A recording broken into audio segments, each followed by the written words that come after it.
All right, Ray, here we go. This is What's a up, Tim? special edition, special educational edition. That's right. Um, we've recorded up a very special edition about the SBU DAO. Oh, that looks nice, Tim. I Yeah, hear something about a DAO, man. I think a lot of people hear that, but they have no clue what it means. No, So no. I think that's what we're gonna jump right into. This is gonna be short and sweet. Got a quick little slideshow. I'm gonna move these along. Let me start it off with that with the necessary definition. Um, but a DAO is very much like a corporation on the blockchain. And in the words of Layla, the pro at the desk there, the contract is coded into the blockchain and maintains a record of each of the shareholders' holdings and allows for shareholders to vote on various items throughout the blockchain. So, what makes it a big difference between the first and the last definition is that the autonomous capability is solely controlled by the code. And I think we've said this on the show before that code is law. Code is So law. it's everything you do inside that corporation or DAO is written into the contract and then does not get changed. So then the DAO has to vote through all the members there. And then another big definition or word that people are very much misunderstand is that when people call it a trustless system or trustless organization. So a trustless system means that the participants involved do not need to know or trust each other or a third party for the system to function.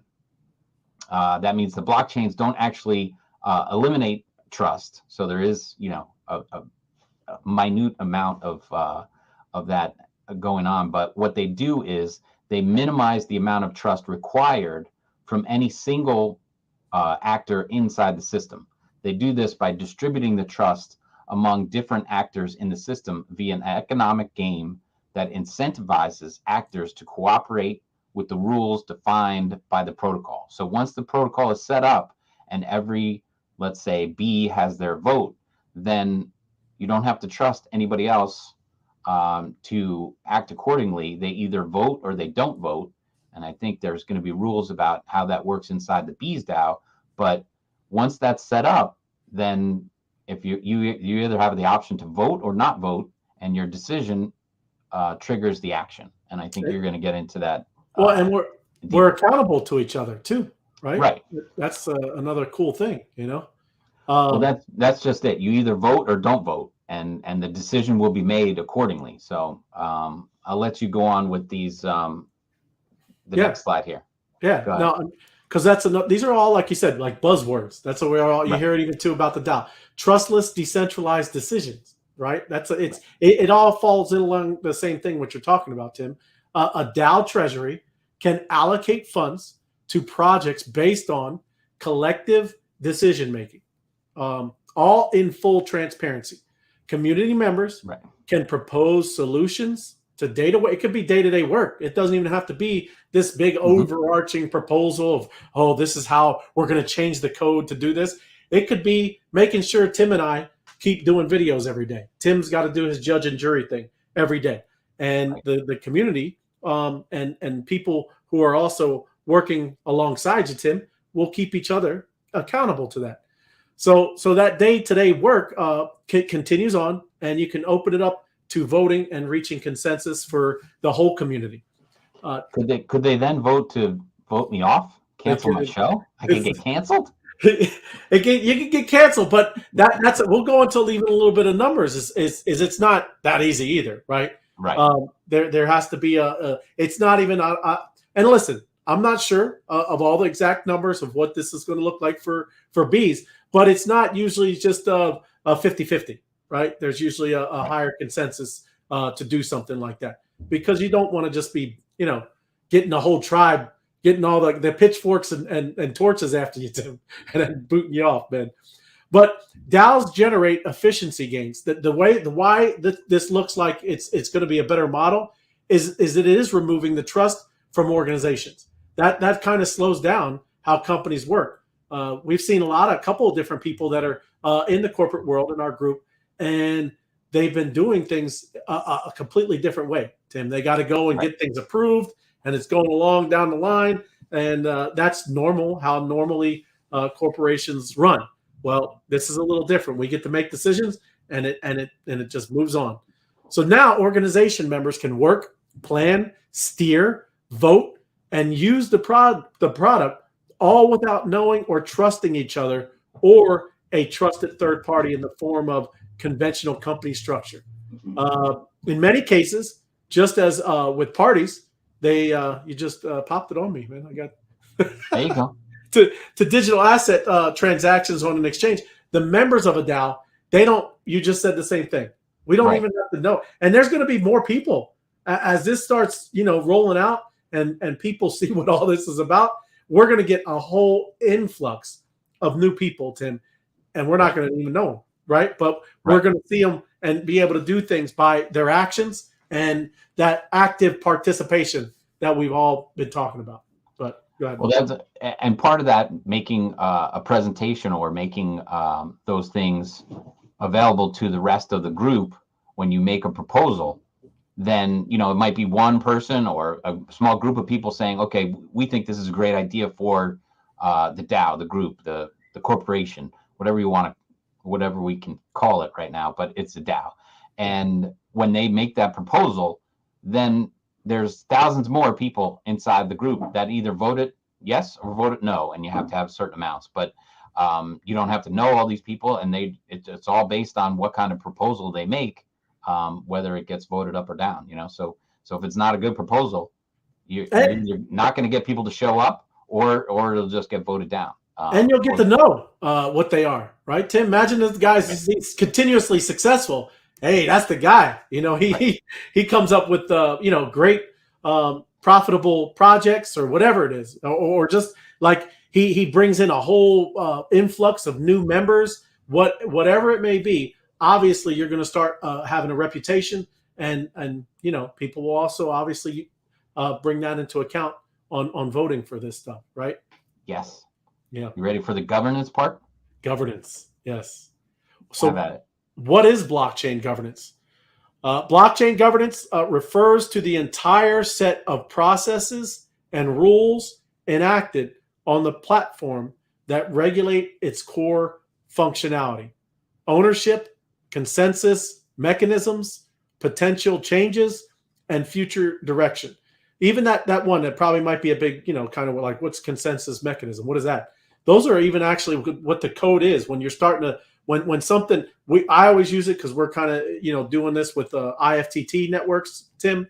Mm-hmm. If this, then that. A lot of engineers know what that happens, what that is. So when something gets a proposal or something gets voted in, then an immediate action happens after it. Maybe it might be dispersing funds into somebody's wallet. Maybe it might open up another avenue where now they can open up a new Discord channel, and now members can go in there now that they have another certain NFT. But they're all mechanisms that can now be built in, and that's kind of what that's talking about there. Governance rules are among the fundamental properties of blockchains and protocols built on these blockchains. They are usually described in the blockchains or protocols white paper. And I know that is something actively being worked on. I know there's several people that are working and kind of writing that out. So yes, you're going to be able to see a white paper and how all of this functions, how it works together, what triggers what, the percentages that have to be agreed upon, and the community vote for a proposal to pass. So everybody, we're going to know this. And that, like I said, it's exciting. This is why there's been a process of going through all this ever since we were out at the convention. And, it's just neat. I'm excited. It's pretty cool. Yeah, that was alpha material that came out at the convention. When they announced that this was all going to drop and be put forward. So it's not easy to make these contracts because it's very complex, and of course they have to be organized so that everything works after the vote happens, right? Just like you just said. So when that vote happens, then it's executed and we move right along. But tell us about some of these protocols. right? Some protocols have introduced governance tokens to separate transactional and governance activities between the two different tokens. These tokens exist on the protocol along with the main transactional or utility token and are used during the formal on-chain voting process. And we'll talk about two right here. You may have heard of this, TCR, and that stands for Token Curated Registry. That's a governance type token. And then, you heard of some of these things that are with the apes and what they have, and recently launched an ape coin or ape token. So don't know. We're kind of speculating here. But if you have one that's for governance, it's probably, it might be in there where there may be some other type of token or coin, for the exchange or for this DAO. So it's looking something like that, and that's another one that that's a beautiful nugget right there. But token curated registry, that is going to be how the governance is done, right? I'm pretty sure. Like I said, I'm somewhat familiar with that because it's something that I've been looking at and thinking for media blocks, what we were doing with the Opus chain. So right. I have looked into that a little bit, and it's neat how that thing operates, and that would be more to like for day-to-day things and keeping each other accountable. So there's all kinds of things. I know maybe some that are just maybe either new or haven't been with us for a while, even some that have. Right, there's a lot of things going on all the time here. There's people doing YouTube videos. There's people doing Twitter stuff. There's people going out to LA NFT, the NFT in LA. There are people doing all kinds of. There's developers developing. There are people coming up with ideas for the developers to develop. Tons of stuff. So that is going to keep all of that structured. It's going to keep us accountable to each other, and there's going to be a lot of day-to-day things where might even be a tweet. There's got to be people constantly tweeting from different accounts, and that's kind of what that will be. You'll see more about what all that is. Do you have anything, Tim? I was just going to say I was excited about hearing about TCR because I thought it was Tim collects rewards. That's what I thought TCR was. Hey, it might have a little portion of that, Tim. Tim collects rewards. That's it. So another thing that we've been hearing between the two is on-chain versus off-chain governance. On-chain governance refers to the governance processes that happen directly on the platform based on the rules specified in the blockchain programming code, smart contracts, things like that. A typical example of a purely on-chain governance process is the formal voting on some issue using the governance token of the platform. So that you'll see, like I said, as we make proposals, they're going to have to be, number one, you're going to have a B. Number two, may have to have some sort of tokens. Obviously, too, something to think about. Also going to have to pay for gas, right? This is all on chain. Just like when we do any kind of transactions on Ethereum, right? You have to pay gas. That is another one because it is on chain. That's what we're talking about. On chain governance. The other ones you heard of is off chain governance. It involves all the governance related processes, formal as well as very often informal, that happen outside of the platform. Examples of off-chain governances processes on public blockchains are discussions on social media, online forums, conferences, and other events. Give you an example, the off-chain stuff, those two of the major ones, Bitcoin and Ethereum. Those are off-chain. Right.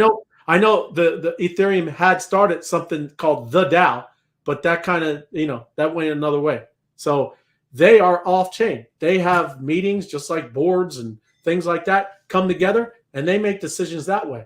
Some other ones that, like I said, that are on-chain are things like the one that I'm about to go through we have their. Do you have the grid there, Tim? I forget. I got the graph up there. Okay. But some of them, like MakerDAO, that's an on-chain one. There's several of them. So let me go on to get to the. I'm looking on my website. You want me to read? You want me to read off those things about the Taos on-chain governance? Yeah, Tezos. That's what this. But this Tezos. see this activation down here at the bottom? I'm circling it. I don't know if you can see can you see my Nope. mouse when I'm doing it or no? Nope. Okay. So down here, bottom left, it says activation. It looks like a T3. Okay. Right. That's where all this process starts. Okay. So just think of it as any kind of proposal. Anybody want to make any type of vote, right? So it starts down here, and as it slides up to the top, kind of top middle, where it says proposal period. This is the new governance cycle where you're putting in a proposal, and this is where the community is going to vote for it at this top middle one. So no proposals or tie between proposals. So right there is where we're going to vote, and there's going to be a quorum. You gotta reach a certain level, whether it be 50% or 80%. You'll see those numbers, and more than likely, like I said, it's going to be more than just a majority, right? There's going to be another higher level that you got to. So and listen, this is not saying this is exactly what we're doing. This is just an example of what Tezos does. So when you're at this one, you're going down to the second level after it's met the votes and it's passed. It goes down to an exploration vote period. So people are going to, whether it's developers or maybe it doesn't need developers. Maybe it's something that just needs to be tested out. Maybe a different Twitter. Say a different Twitter came out and we wanted to try a new social media platform, and we're going to put a team over there, right? That's an evaluation. You mean Elon Musk's new Twitter alternative? That's right. It could be, right? So that's how you would check that out. And now, again, it would meet another type of quorum vote where we're going to vote. It passes a period. Then it goes down here. Now we're fully going to test it out and have the team fully do it and do their thing. If it's a code, it's also where you would do a testnet fork, right? You would fork and then really run it through its paces, make sure everything's working properly and doing things on the chain, right? So like I said, that's more when you're going to be doing developers and things like that. If it was something like this, like I said, a social media platform where we put a team on, two different things. So finally, when it passes that and then it goes through and gets the okay, then it will go down here for the final promotional vote period.